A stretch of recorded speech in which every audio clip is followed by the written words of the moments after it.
স্বাধীনতার সার্বভৌমত্ব হুমকির সম্মুখীন হয়েছিল। গণতন্ত্র বাংলাদেশের আনাচে কানাচে পথে প্রান্তরে শহর বাজার গঞ্জে মুখ থুবড়ে পড়েছিল। আমাদের এক সাগর রক্তের বিনিময়ে কেনা লাল সবুজের পতাকা বাংলাদেশের জমিনে ভূলুণ্ঠিত হওয়ার পথে, ঠিক সেই ঘন মুহূর্তে বাংলাদেশের মধ্যে সর্ববৃহৎ দল বাংলাদেশ জাতীয়তাবাদী দল এবং সমমনা দলগুলো নিয়ে আমরা 1-2টি বছর নয় 17টা বছর আন্দোলন করেছি। আমরা আন্দোলন করেছি ইউনিয়ন পর্যায়ে, আমরা আন্দোলন করেছি উপজেলা পর্যায়ে, জেলা পর্যায়ে, বিভাগীয় পর্যায়ে, আমরা আন্দোলন করেছি শেষ পর্যন্ত রাজধানী ঢাকা পর্যায়ে। আমাদের আন্দোলন করতে গিয়ে আমাদের অগণিত নেতা কর্মীরা শহীদ হয়েছে। বুকের তাজা টাটকা রক্ত রাজপথ রঞ্জিত করেছে। জীবনের সকল সুখ স্বপ্ন সাধনা পায়ে দোলে দুমড়ে মুচড়ে পদদলিত করে জীবনকে উৎসর্গ পর্যন্ত করেছে অগণিত নেতা কর্মীরা।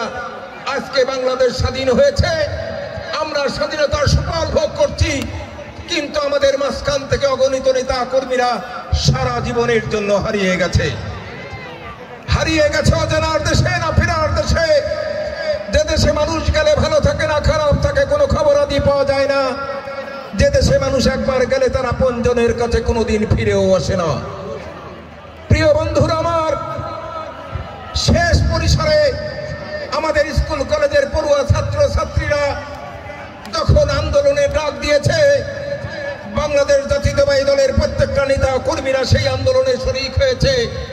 সর্বোপরি বাংলাদেশের আম জনতা সেই কাতারে সামিল হয়ে এই ফ্যাসিস্ট সরকারের একেবারে পতন ঘটিয়ে দিয়েছে। আজকে স্বাধীনতা পেয়েছি, আনন্দে উদ্বেলিত হয়েছি, কিন্তু পিছনে তাকিয়ে দেখেন বুক পেতে দিয়ে আছে আবু সাঈদ। আবু সাঈদ তার বুকের তাজা টাটকা রক্ত রাজপথ রঞ্জিত করেছে। আবু সাঈদের মায়ের কান্না শুরু হয়েছে আবু সাঈদের মৃত্যুর সংবাদ পেয়ে। আবু সাঈদের মায়ের কান্না শেষ হবে আবু সাঈদের মায়ের মৃত্যুর মধ্যে দিয়ে। বাংলাদেশে শুধু আবু সাঈদ নয়, এমনিতর হাজারো হাজারো নেতা কর্মী, হাজারো হাজারো আমাদের ছাত্র ছাত্রীরা বুকের তাজা টাটকা রক্ত দিয়েছে। আমরা কষ্ট পেয়েছি। 71 সালে বাংলাদেশ যখন স্বাধীন হয়েছে, 30,000 মানুষ বুকের তাজা টাটকা রক্ত ঢেলে দিয়েছিল। পদ্মা মেঘনা যমুনার পানি লোহিত বরণ ধারণ করেছিল। 30 লক্ষ লোক হারিয়ে আমরা যে ব্যথা পেয়েছিলাম, বাংলাদেশ 2014-24 সালে নতুন করে স্বাধীনতা আনতে গিয়ে হাজার হাজার মানুষ শহীদ হয়েছে। 30 লক্ষ শহীদের রক্তে যে ব্যথা পেয়েছি, 30,000 আমাদের সন্তানদের হারিয়ে আমরা তার চেয়ে বেশি পরিমাণ ব্যথা পেয়েছি। এই জন্য 30 লক্ষ লোক শহীদ হয়েছিল, পাকিস্তানিরা বর্বররা হত্যা করেছিল।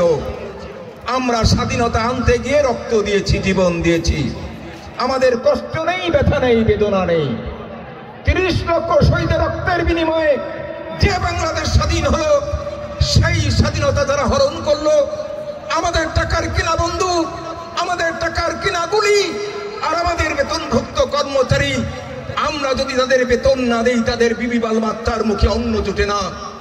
সেই পুলিশ বাহিনী এবং এই আওয়ামী লীগ বাহিনী, তারা আমাদের টাকার কিনা বন্দুক আর আমাদের টাকার কিনা গুলি, আর গুলি করেছে আমাদের বেতনভুক্ত কর্মচারী, আমাদের সন্তানদের বুক লক্ষ্য করে। এ কষ্ট কোথায় রাখবেন?